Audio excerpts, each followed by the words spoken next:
Hello everyone, welcome to the YouTube channel of Victory IS. As we have been discussing certain topics pertaining to current affairs, in the same series, today we are going to talk about 3-4 topics which again pertains to environment conservation. So this is the third video on environment conservation. If you have not seen the first two videos yet, I would suggest that you go and have a look on those 3 videos as well. All these videos are relevant for prelims 2026. So the first topic that we shall be talking about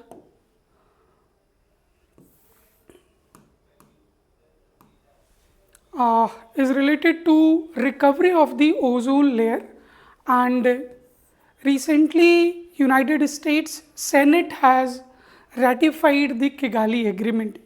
This is a news of 2022. So through these two topics we'll cover each and every requirement of ozone depletion,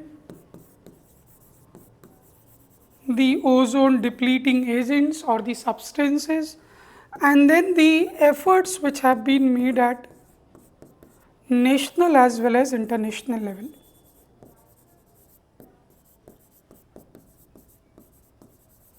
So through these two topics we'll cover each and every requirement, especially for the prelims examination pertaining to this topic, the ozone depletion, which is a very important topic that has been asked several times in the prelims examination. It has been asked in mains examination as well.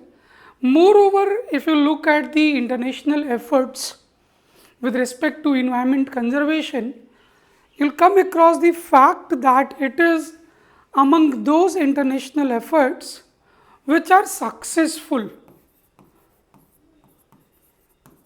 The efforts which have been made at the international level, they have been successful in achieving those targets.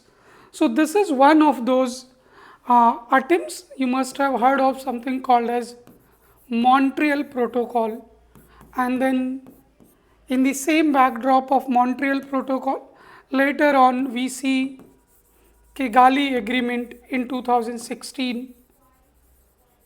So all these are related to ozone and ozone depletion.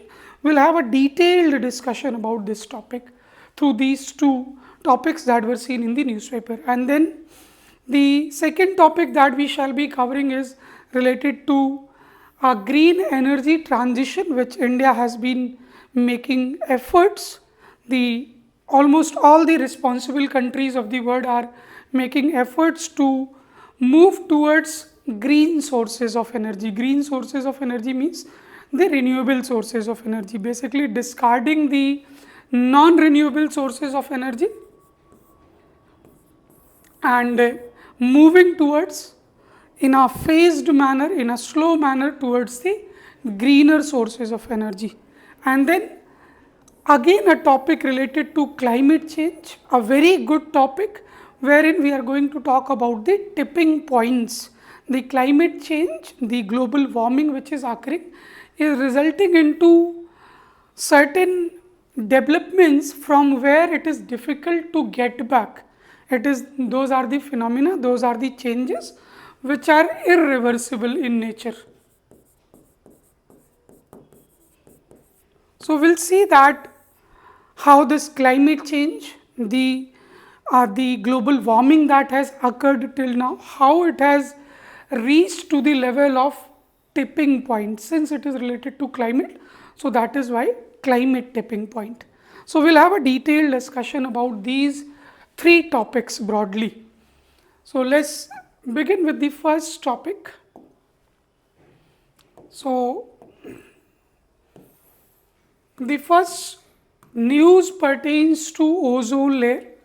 There has been a news wherein the efforts of the Montreal Protocol, Kigali Agreement, or the efforts pertaining to ozone depletion has been successful, and that has been reported.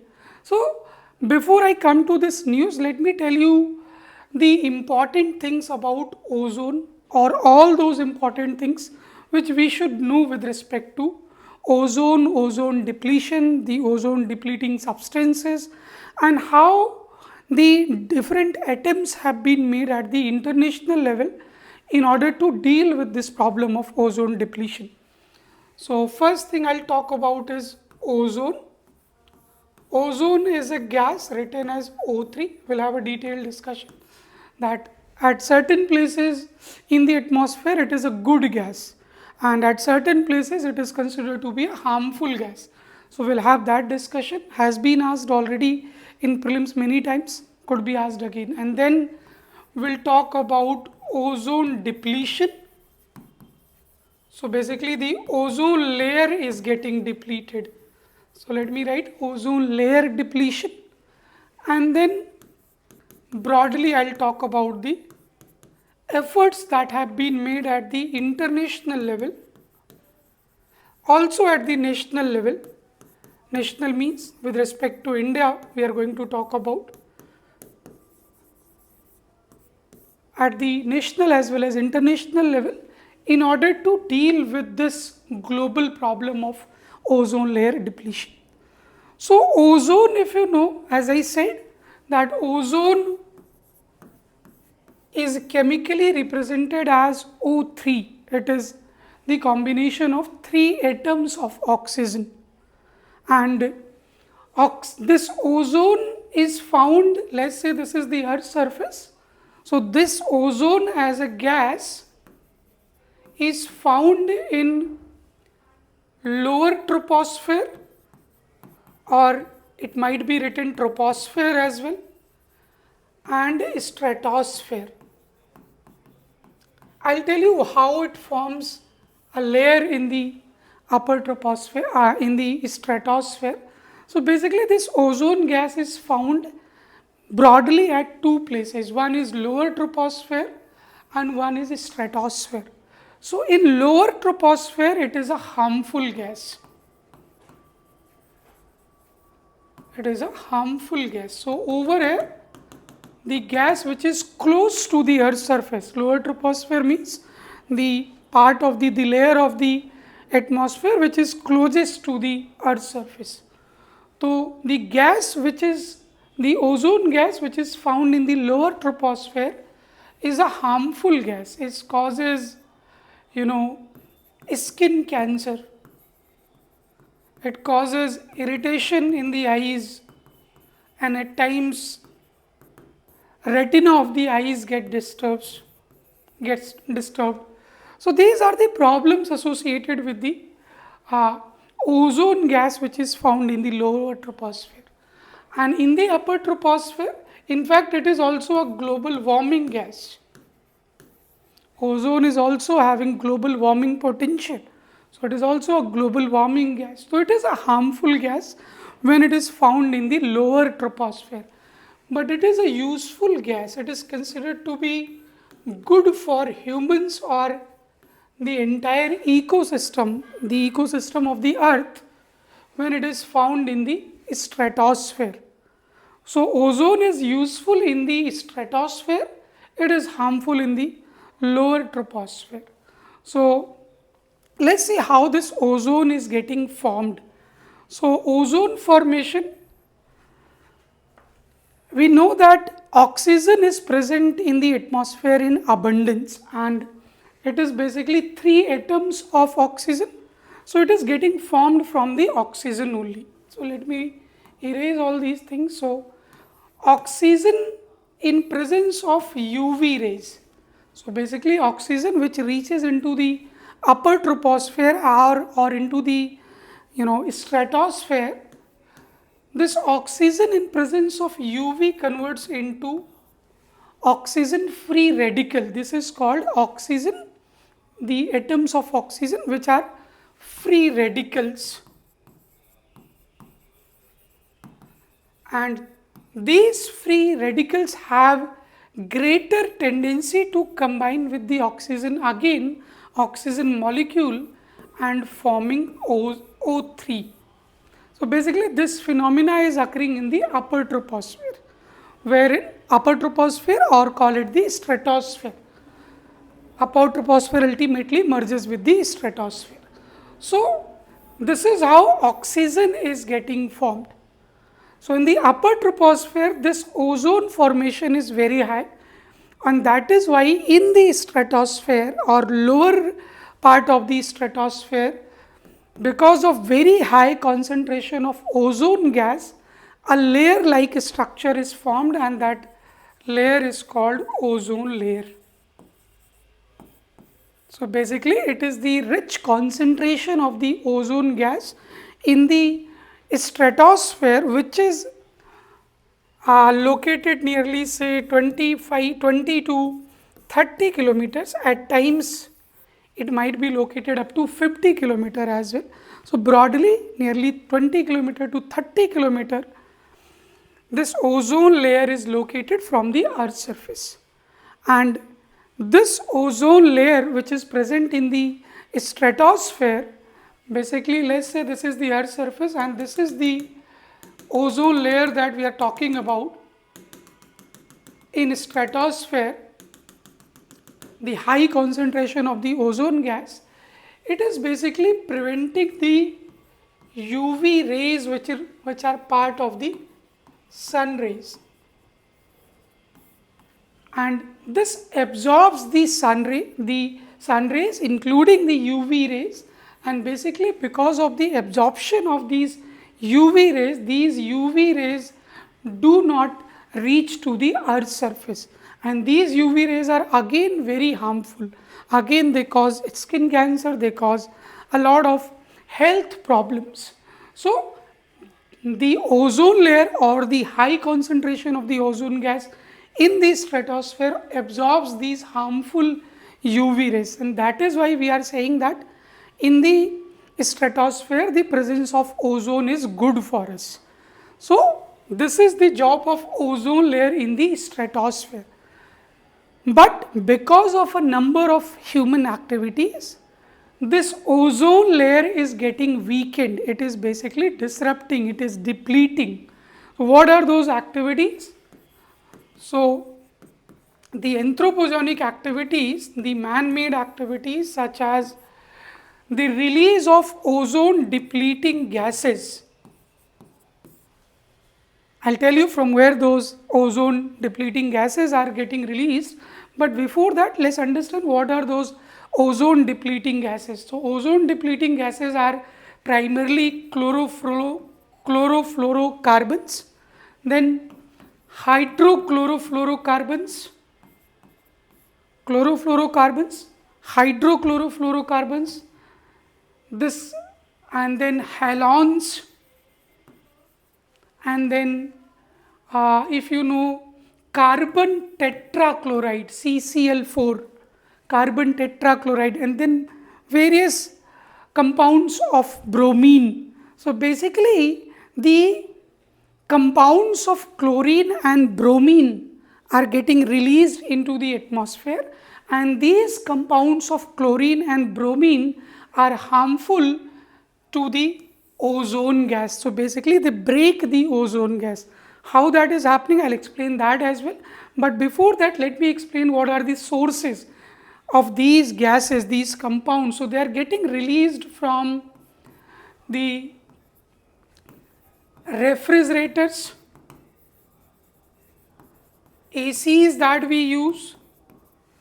So the cooling, the refrigerants, the cooling agents that are used in the refrigerator, in ACs, they are made up of these gases, these compounds, and ultimately they get released into the atmosphere, and finally when they meet with oxygen, this ozone, they break those oxygen, those ozone. So not only AC, refrigerator, then several fumigants that we use, pesticides that we use,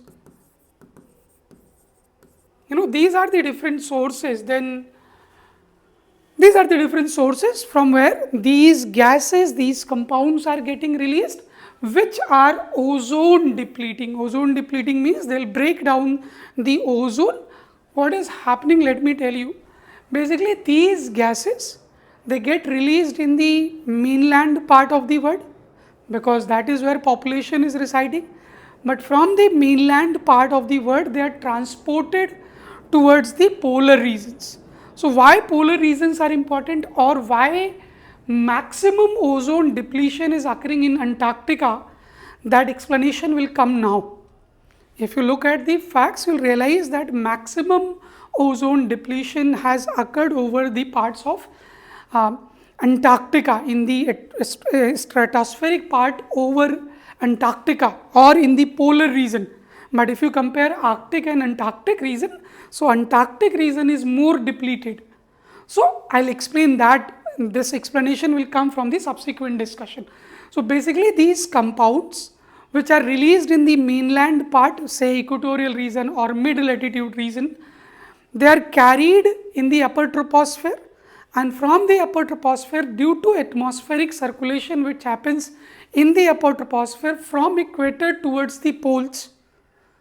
So, basically whatever these compounds are rising in the equator region in the upper troposphere, because convection occurs here if you know geography. So, in the upper troposphere they get diverted towards the poles. So, basically these air parcels which are rising, they also carry these compounds and they get deflected towards the poles. So, towards the polar regions they are getting accumulated, and what is happening in the polar region, basically they are not directly harmful.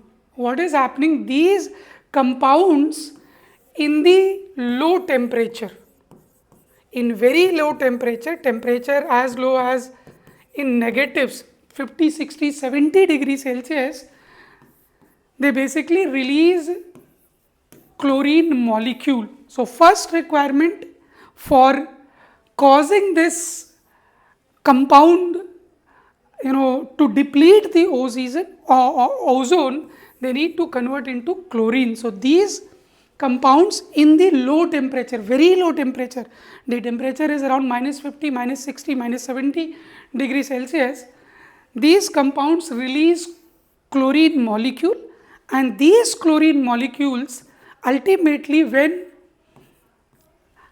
present in the UV rays, they convert into again free radicals of chlorine.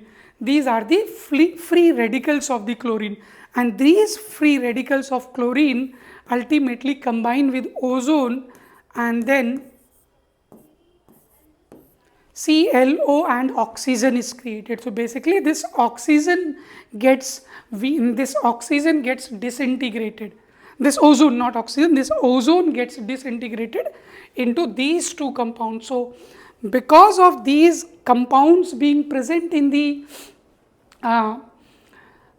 polar areas, which have been carried to the polar areas by the upper atmospheric circulation, so they cause depletion of the ozone through this entire process. So, these compounds in the low temperature, first they convert into chlorine molecule, and then this chlorine molecule in presence of UV rays ultimately converts into free radicals of chlorine, and these free radicals of chlorine ultimately combines with ozone and breaking down ozone into oxygen and ClO. So, that is how the atmospheric ozone is broken down into oxygen, and ultimately the ozone layer gets depleted. And why it is happening more in Antarctica region? Because of this lower temperature condition is well met in Antarctica region compared to the Arctic region. Arctic region compared to Antarctica is warmer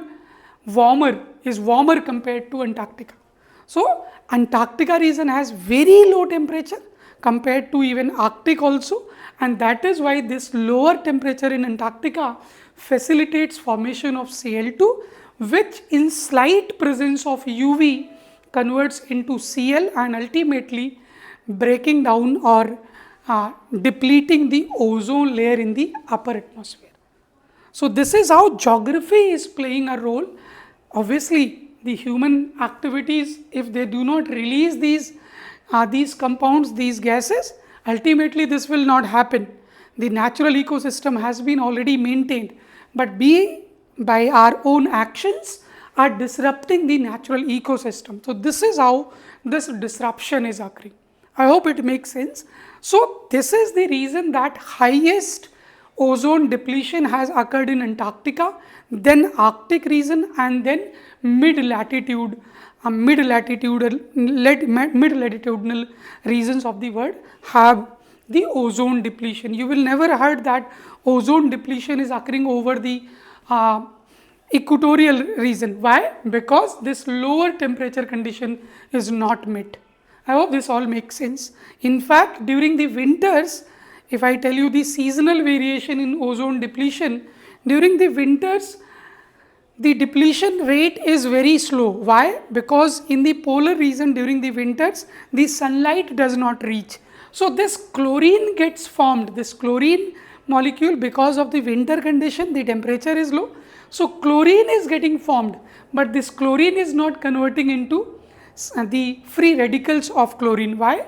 Because UV is not present, because of the sunlight is not present. But as soon as spring season comes into picture, this chlorine which has accumulated in large number during the winters, because this winter condition is resulting into low temperature. So, chlorine is getting formed, but UV is not there, so free radicals of chlorine are not getting formed. But as soon as spring comes in, this chlorine converts into chlorine free radicals, and ultimately ozone is broken. So, in the spring season, the rate of depletion is very high. Why? Because of large accumulation of Cl2 into the winters, and just once they get the UV, ultimately those Cl2s which have been accumulated in large number during the winters, they cause depletion of the ozone layer.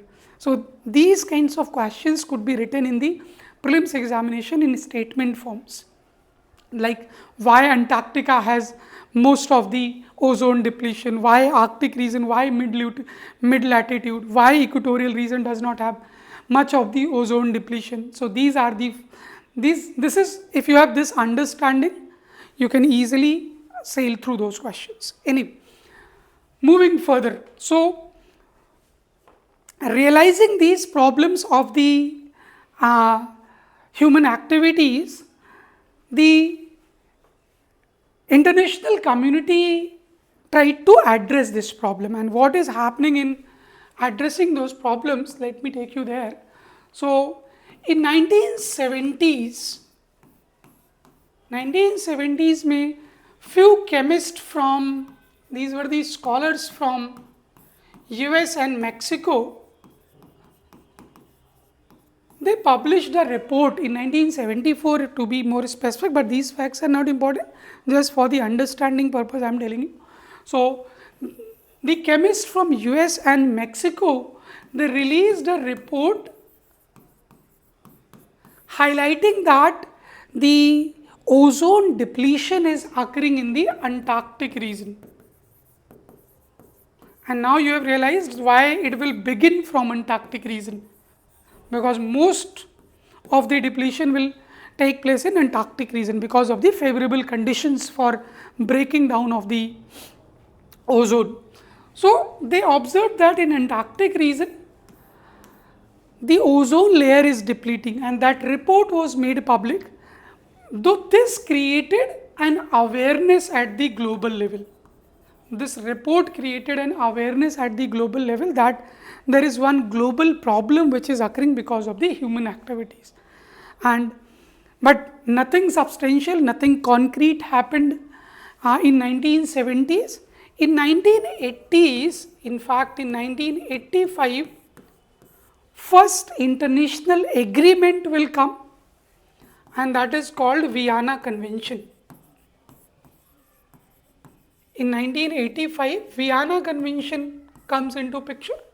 Vienna is in Austria. So, over there an international agreement was formalized, wherein it was decided that the gases which are causing ozone depletion, what were the gases? The ozone depleting gases such as chlorofluorocarbons, then hydrofluorocarbons, halogens, and then CCl4, all those gases which were causing ozone depletion, it was decided that they have to be phased out.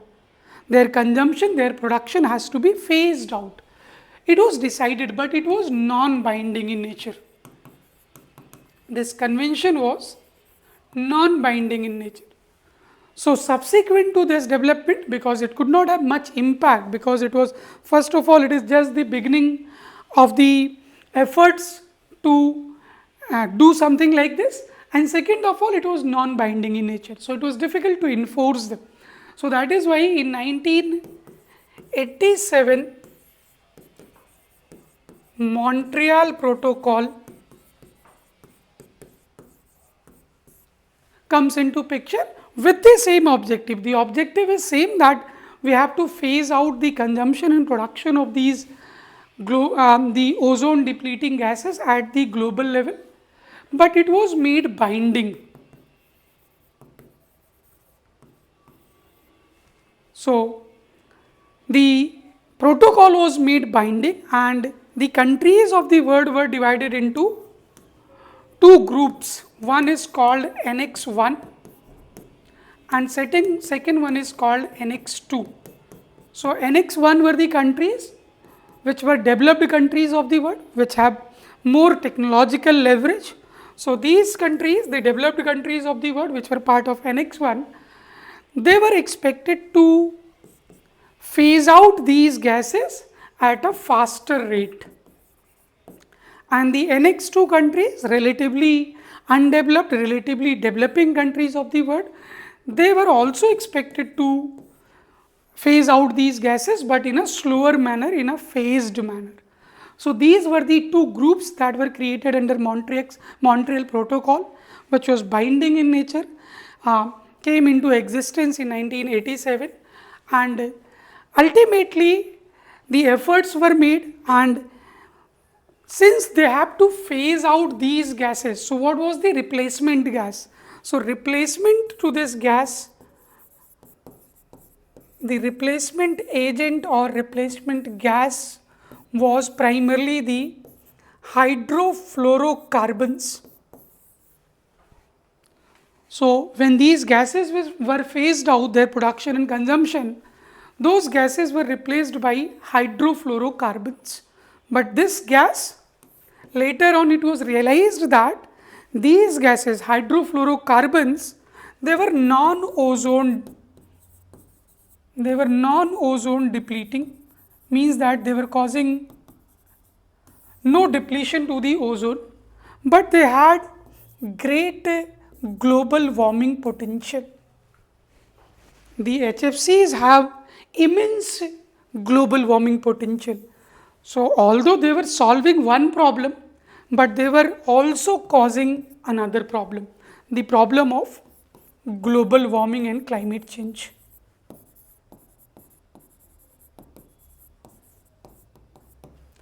So, because of this, in 2016, Kigali Agreement, which is also said to be an amendment to Montreal Protocol, Kigali Agreement, which is also referred to as an amendment to the Montreal Protocol. In this Kigali Agreement, it was decided that these HFCs are also to be, hydrofluorocarbons are also to be phased out because they are causing global warming potential. They are causing global warming, not potential. These are the gases which have the very high global warming potential, and that is why they are also to be phased out.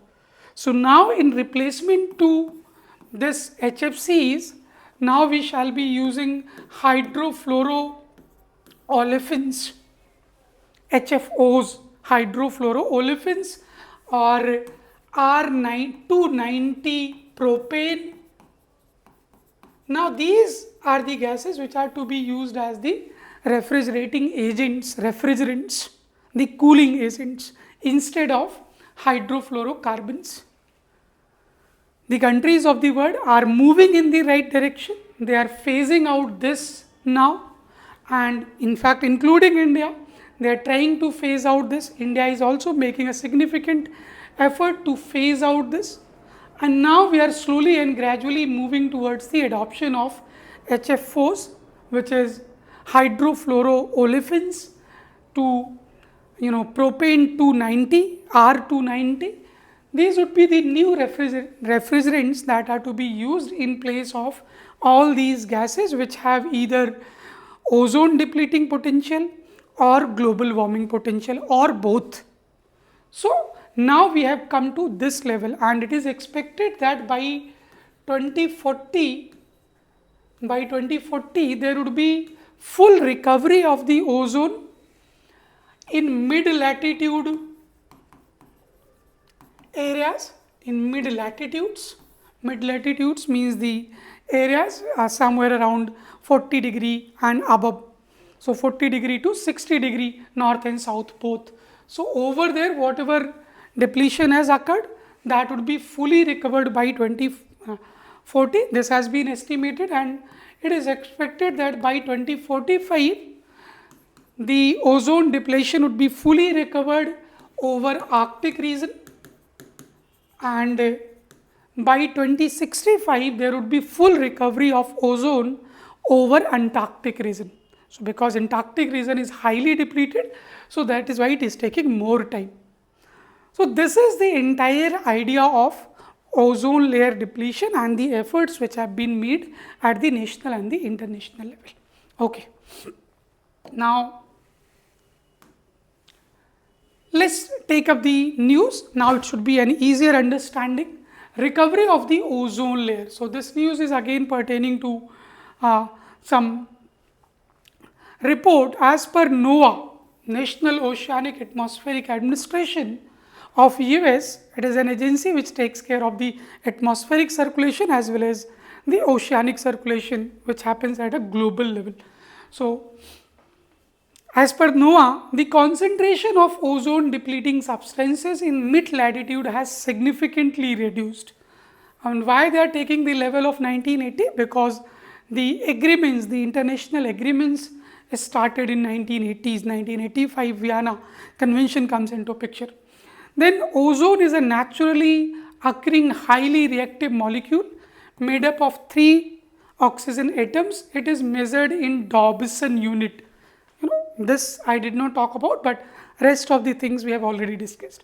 About 90% of the ozone in the atmosphere is concentrated between 15 to 30 kilometers above the Earth's surface. So that is the stratospheric ozone they are talking about. Yes, so this could, if they write 20 to 30 kilometer also, it is also okay.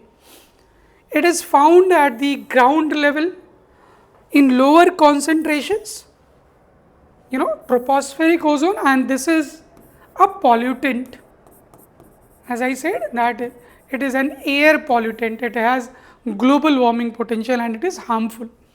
And here ozone is pollutant, that is a key part of the smoke over cities, and that is why it causes irritation in eyes and all those problems that we discussed about. Then moving further it says that the report says that further the report is saying that ozone depleting substance, chlorofluorocarbons, already told you, other halogenated, these are the halogens. Ozone depleting substances, they have not written hydrochlorofluorocarbons. Do remember that hydrochlorofluorocarbon is ozone depleting substance, but hydrofluorocarbon is non-ozone depleting. Do remember that. But it has a problem of global warming potential. So although names sound similar, but there is a huge difference. So just pay attention here. Okay, and then are mainly responsible for man-made chemical. As I told you that there is other chemicals as well, as CCl4, then all those things.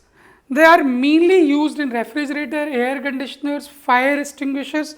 Fire extinguishers mainly release this CCl4, carbon tetrachloride, and foams and all those things are mainly responsible for release of these ozone depleting gases. We have already talked about the policy framework at the international level, the Vienna Convention, which came in 1985, and then 1987 we had binding protocol called Montreal Protocol, and then an amendment to this Montreal Protocol called Kigali Agreement. Kigali, if you know, I hope you know that Montreal, Vienna, I already told you that Vienna is the capital of Austria. Then Montreal is an important city in Canada, in Quebec province of Canada, and then Kigali is the capital city of Rwanda. Rwanda is an African country. So this is where these agreements came into picture, and they have been named after those cities. One year UPSC asked the question to match the following, to match these cities with the respective countries where they are located. So you cannot remember all the cities of the world, but at least the cities which hold some important environmental development, economic development, you should know that where those cities are located. So Kigali Agreement to phase down the production and consumption of hydrofluorocarbons. As I said, this is non-ozone depleting, but it has huge global warming potential, and that is why it has to be also phased out. Okay, then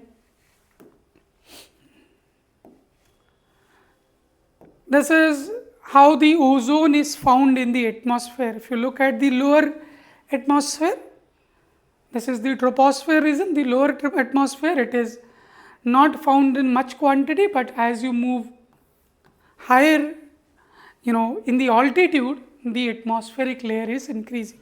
So atmospheric ozone concentration is increasing. This is the layer that we have been referring to as ozone layer. Why we are calling it ozone layer? Because of the very high concentration of ozone gas, and how it is getting formed I have already told you, and how it is getting depleted also, that also we have discussed. Then another news, US has always been reluctant when it comes to taking efforts at the international levels. So according to US, that they do not believe in these arguments of the debate of environment versus development. So but recently US Congress, US Senate has also ratified this Kigali Agreement. The Kigali Agreement came into picture in 2016. India was among the first countries to ratify Kigali Agreement, but US ratified this in 2022. So, but yes, US ratifying the Kigali Agreement is a significant, is a landmark development, especially when it comes to efforts at the international level, because the economic might and the military might of this country, also the kind of impact they leave over the environment. So that is why it became a news that US recently ratified Kigali Agreement, and the US lawmakers voted to ratify Kigali Agreement, making this first time in 30 years. So that is what I said, that they are reluctant when it comes to taking efforts at the international level to deal with such problems. For US to adopt an international climate treaty, US Senate voted ratify 2016 Kigali Amendment, which is an amendment to the Montreal Protocol. So these things, HFCs are 1,000 times, very high global warming potentials, capable of trapping the carbon dioxide. Their emissions are thus worsening the global warming. So that is why these HFCs are to be phased down under the Kigali Agreement. Phasing out of these chemicals can prevent global temperature increase by 0.5 degrees Celsius. So it is causing huge increase in the global temperature.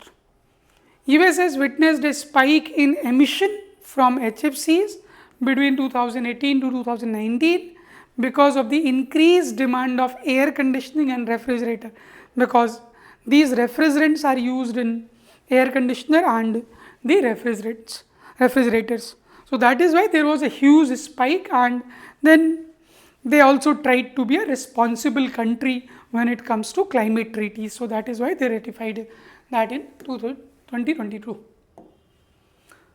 Okay, then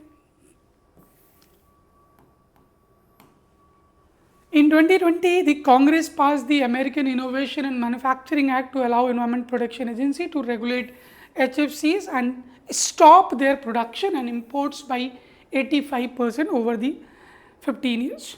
Currently, more than dozen states have either banned or restricted HFCs. So these are the developments which are occurring in US.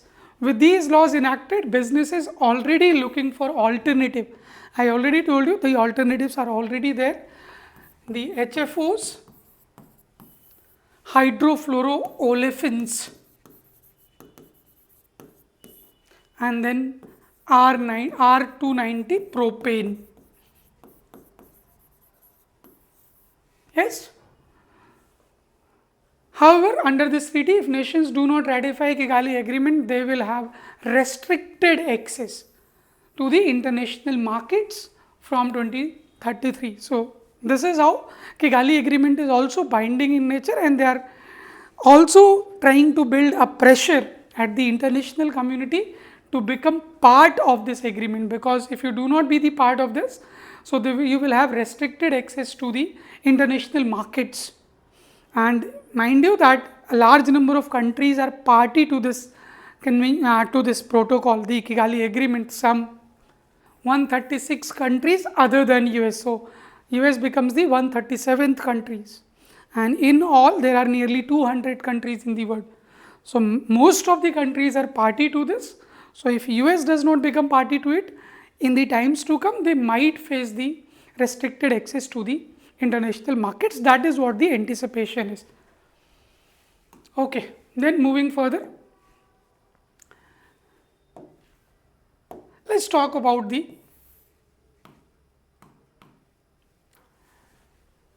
Green Open Access rules of 2022. So, as the name suggests, that green open access. So basically, these rules, these are the guidelines which were released in June 2022 by Ministry of Power.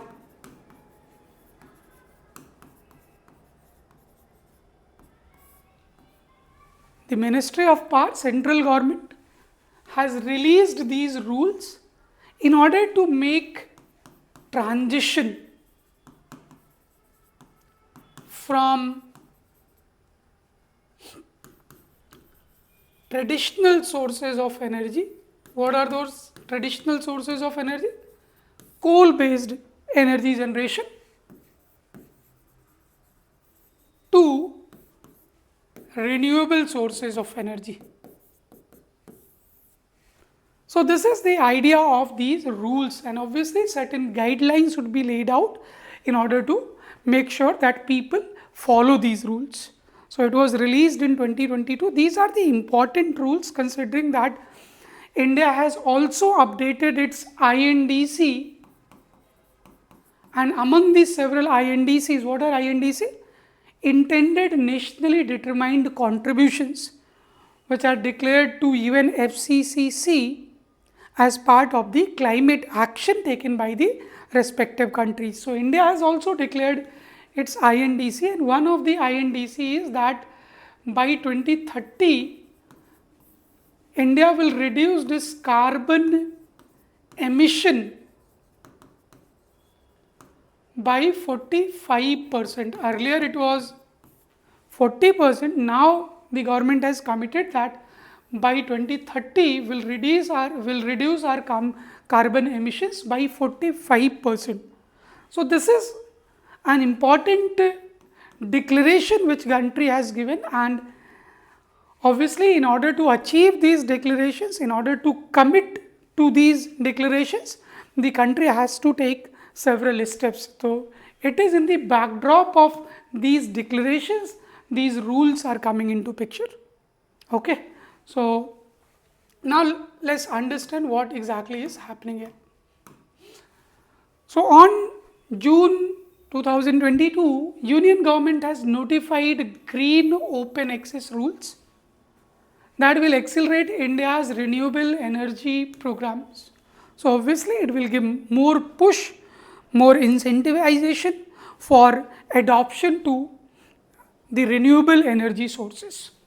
These rules are notified to promote generation, purchase and consumption of the green energy, including energy generated through waste to energy plants. So this is also an important push wherein we are not considering waste to be a waste.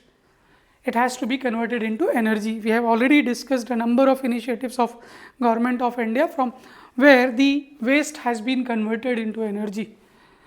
These rules also enable a simplified procedure for open access to green power. Open access means the consumers will have open access to the green powers. So for that the rules have been formulated. What kind of consumers? The small consumers, the small commercial consumers, then large households, then large commercial houses. So all these consumers will have open access to green power from the distribution companies that are there, the discom companies that are there, which are involved in producing these green power. So they'll also accelerate the renewable energy programs with the aim of ensuring access to affordable, sustainable, reliable and green energy for all. Because if at all you are making a target of reducing the carbon intensity by 45% by 2030, it means that these are the steps which has to be implemented effectively. These rules will help consumers in demanding green power. So basically now the consumers can demand green power from the discoms, the distribution companies. The rules will provide certainty on open access. Open access means it is openly access to these customers, and there would be a certainty over the tariff, over the charges that the companies are going to have. How these charges are to be decided? These charges will be decided by the state level commissions. You should know that electricity generation or power generation is the domain of the state subject. So that is why the commissions at the state level will decide the charges for selling and purchase of this kind of power.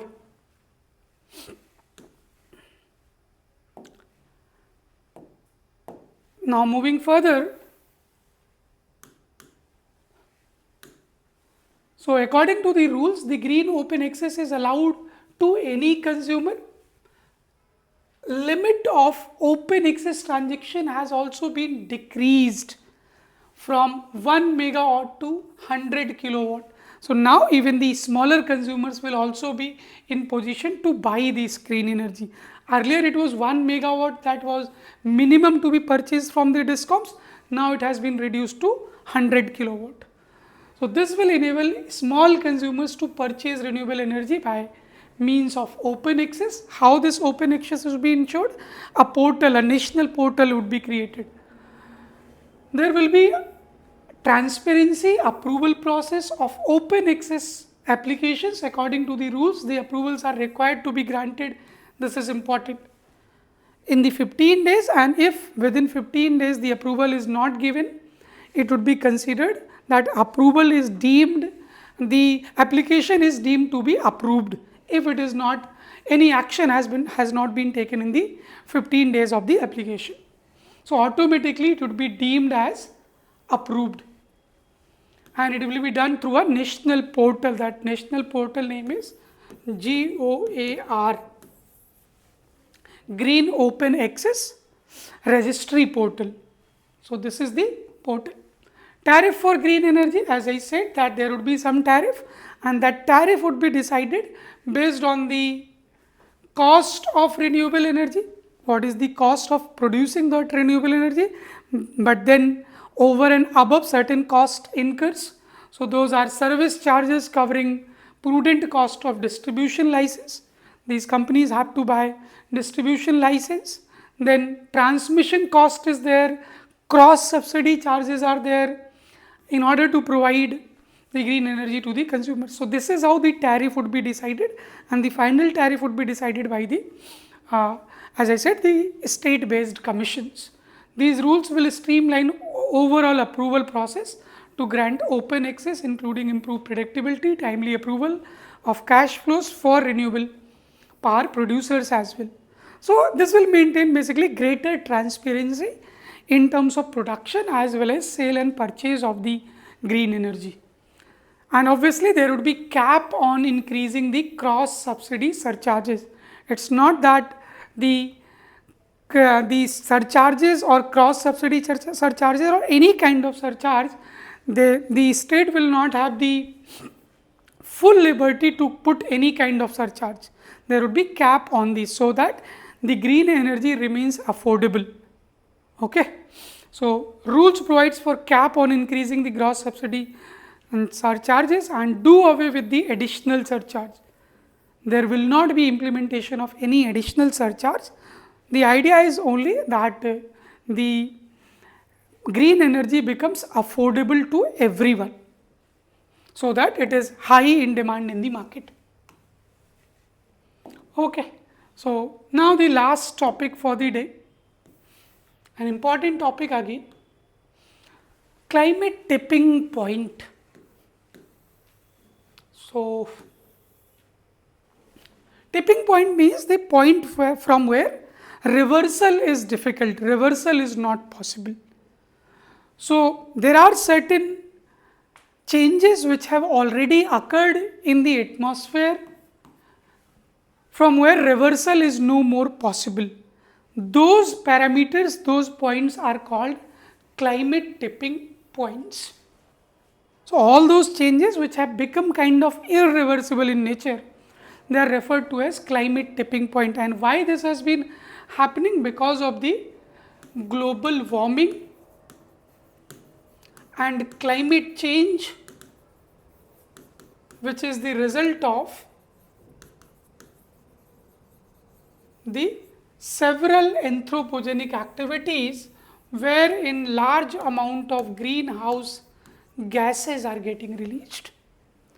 The greenhouse gases includes the most threatening one, because it is released in the largest amount, is carbon dioxide, methane, ozone, we talked about. So large, then I talked about hydrofluorocarbons. So large number of greenhouse gases are getting released into the atmosphere, and they are causing increase in the overall temperature of the earth. That is called global warming. And because of this global warming, the different parameters, the moisture content, the cloud formation, the atmospheric circulation, the oceanic current circulation, all those things are disturbing. So basically they are changing, and that, the set of all those changes is called climate change. So this is broadly the difference between global warming and climate change. So certain changes have become irreversible in nature, and they are referred to as climate tipping points. So let's see now what exactly this research is saying. So new research has revealed that increase of 1.5 degree Celsius from pre-industrial level would trigger multiple climate tipping points. So if you know, the COP of COP21, which was held in 2015, also called Paris Agreement. So this COP of UNFCCC targets to keep the temperature below 1 degree Celsius compared to the temperature of pre-industrial levels. So it is saying that even if we keep temperature up to 1.5 degrees Celsius, it will result into large number of tipping points. Means that this target itself is not doing many good to the environment. But again, this is what the target that we have, and in the long run, we are targeting that if at all this is increased, it should not go beyond 2 degrees Celsius. That is the larger target. But yes, the researchers are saying that even if you increase the temperature by 1.5 degrees Celsius, there would be formation of triggering of multiple climate tipping points. Presently, some parts of the West have Antarctic ice sheets, an important marker, have already passed tipping points. What does it mean that when it is saying that certain parts in Antarctic area, the Antarctica region, has already passed the tipping point? It means that this is the Antarctica region. This region, let's say, this is the Antarctica region, and over here, because of global warming and climate change, the melting of ice sheet will take place, and because of this melting of ice sheets, the region would be uncovered, certain areas would be uncovered, and if certain areas, let's say this area gets uncovered, because of this uncovering, a large amount of methane which is trapped here below the ice sheet would be released. So, methane is getting released. Moreover, since there is no more ice, it means that the albedo is the reflecting capacity of the ice. So, that albedo has reduced, means whatever sunlight will come now, it would be absorbed more.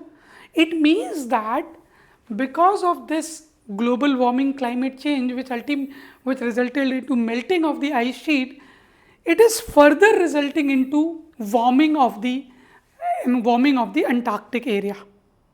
And this entire phenomena in geography is called positive feedback loop.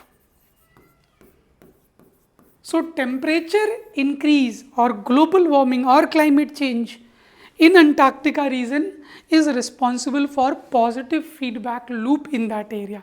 Why positive feedback loop? Because it is resulting into melting of ice, and that melting of ice is further responsible for more melting of ice. So, whatever activities that amplify the existing phenomena, that is called positive feedback loop. So, over here melting is occurring, and this melting itself is responsible for further warming, further melting of the ice. So, that is why it is a positive feedback loop which is getting formed in Antarctica region, in Arctic region, because of the global warming and climate change, which is a point of concern for the global community, okay, especially the research scholars, and that is resulting into creation of triggering of large number of further climate tipping points. So, climate tipping points are indicator of a large climate system which, when triggered beyond a threshold, perpetuate warming on its own. So, basically this tipping point is responsible for positive feedback loop, and that is why it is becoming irreversible in nature, because it itself is now causing amplification of that problem. I hope it makes sense. Then climate tipping points triggers include substantial sea level rise, obviously these things will increase, and the shrinking of Amazon rainforest, they are adapted to certain ecological conditions, those have been changing, so they will be shrinking. Then corals, which are very sensitive to temperature, again due to change in the temperature of the oceans, these corals are getting destroyed. All these things are happening. A new study analyzed 9 previously identified tipping points, and now more have been added. So, I will tell you more tipping points, don't worry. Let us move further. Let us see what is happening more. It is not just that the climate change is only causing temperature increase in the Earth's surface. Because of that increase, a large number of multiplier effects are coming across. The researchers increased that list of potential tipping points. Obviously, with the time, these potential tipping points will keep on increasing from 9 to many other. They revealed that human emissions have already pushed the tipping point to dangerous levels. So, the temperature has already increased up to 1.4 to 1.5 degrees Celsius compared to the pre-industrial level.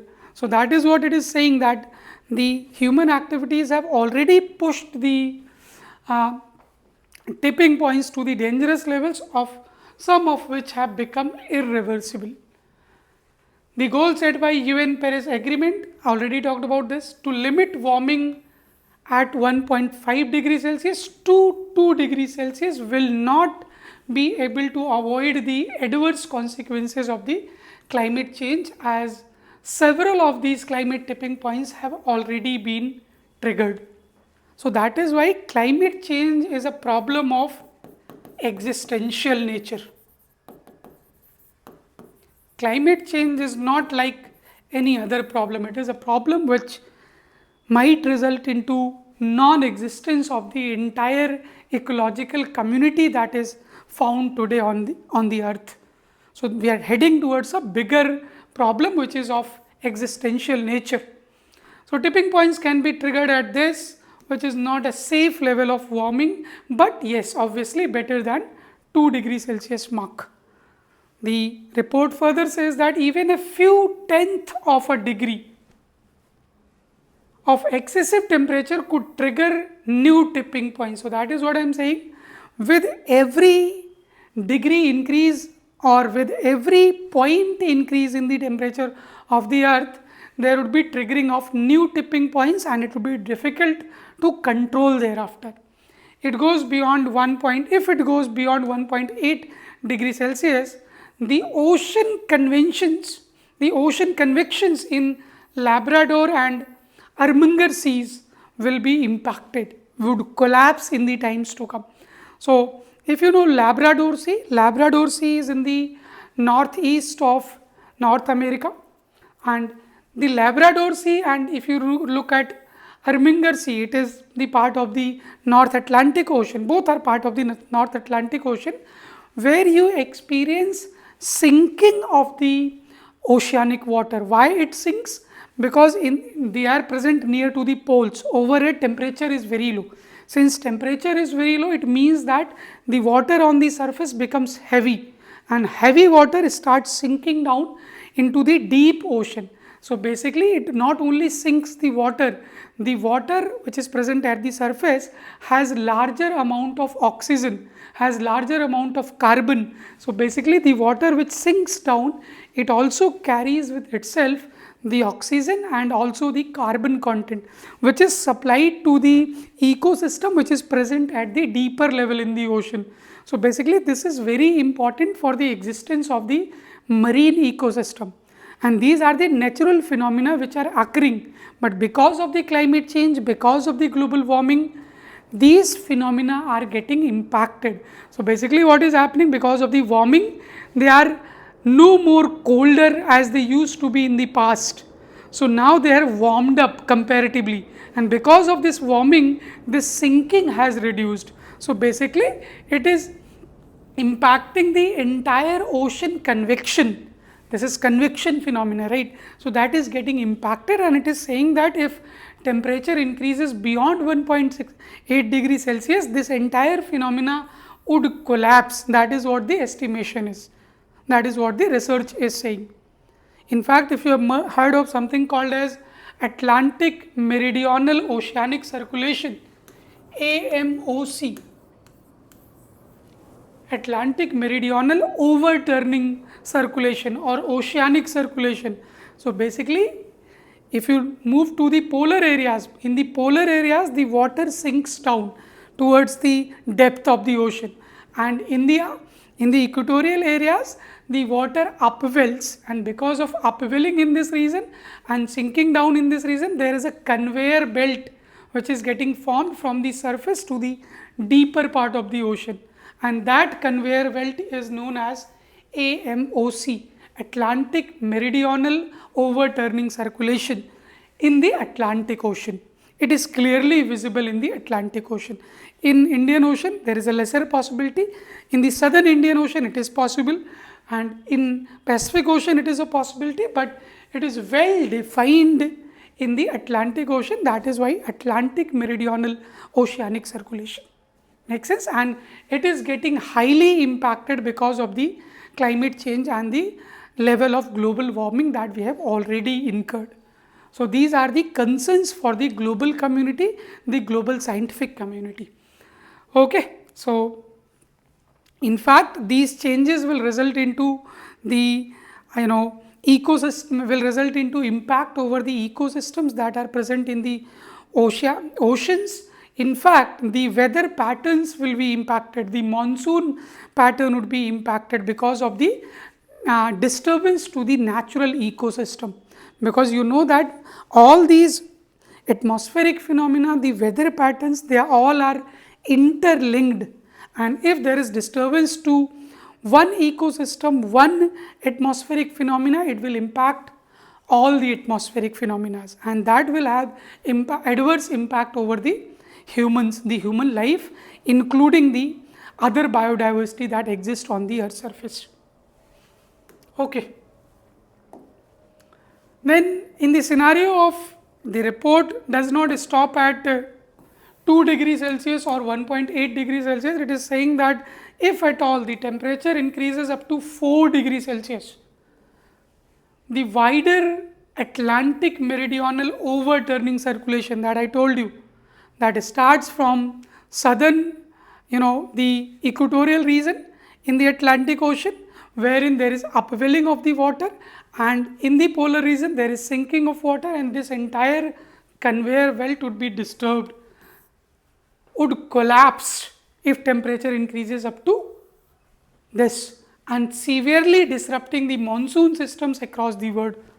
So, entire weather pattern which exists today would be disrupted, would be impacted, and it would cause major changes in the Atlantic with significant decline in sea ice and abrupt shift in the boreal forest.